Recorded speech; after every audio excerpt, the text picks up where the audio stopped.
Hello and welcome to Last Week in AWS. I'm back in civilization, no thanks to anything to do with the state of Maine. Now, let's see what AWS has for us last week, and there were so many things. Today's episode is brought to you by Rubrik, who apparently thinks your cloud data deserves better than crossing your fingers and hoping ransomware doesn't find you. They protect your data across AWS, Azure, Google Cloud, and even Oracle Cloud because someone has to. See, while you're busy explaining to leadership why that S3 bucket was accidentally public for 6 months, Rubrik is making sure you can actually recover when things inevitably go sideways. Cloud breaches averaged $5.17 million last year, so that's a lot of explaining.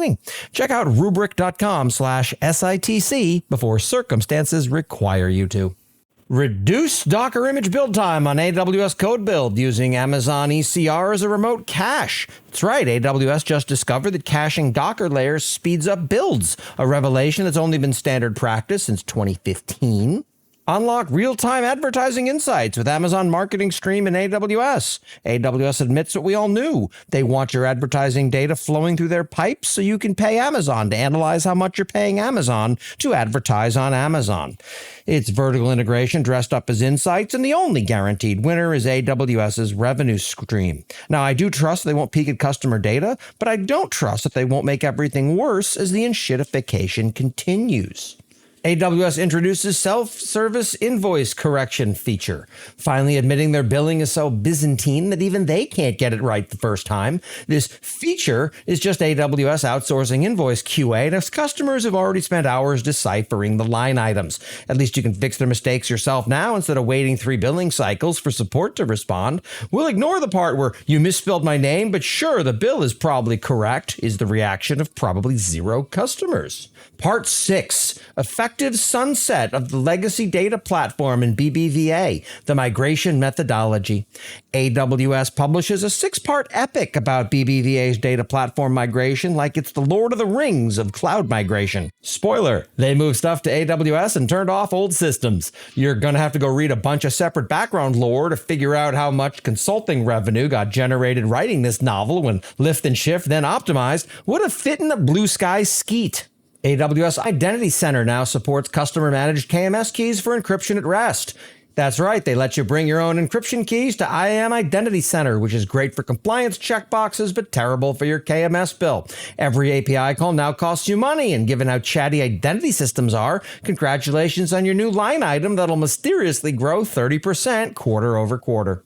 This episode is brought to you by ONA, formerly Gitpod. Are you tired of agents that push your S3 bucket to the wrong AWS account or commit tax documents it mistook for JavaScript?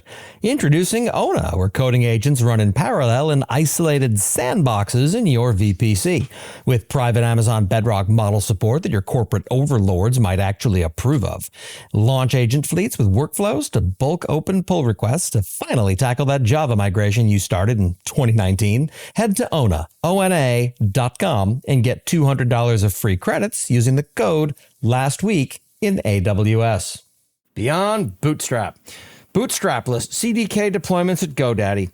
GoDaddy discovered they could skip CDK's Bootstrap stack and save on S3 costs across thousands of accounts. Turns out the required infrastructure AWS insists you need isn't actually required. It's just convenient for AWS to bill you for storing deployment artifacts you'll never look at again with no lifecycle policy. Amazon EKS and EKS distro now support Kubernetes version 1.34. That's right, they conveniently drop support right as extended support pricing kicks in for older versions, because nothing says customer choice like a financial cattle prod. Upgrade now or watch your bill balloon while they generously keep your ancient clusters on life support, then surprise upgrade you in a year to similarly expensive behind-the-curve versions. I'm giving 2 talks at reInvent this year. Both are ridiculous. You should attend them. And somehow they came up with a new thing called Amazon Quick Suite, which I misheard as Amazon QuickSlap and will never again on here, while sunsetting Amazon Q Business. Yeah. Great. This will work out well. That's depressing. I give up. And that's what happened last week in AWS. I'm cloud economist Corey Quinn. Stick around.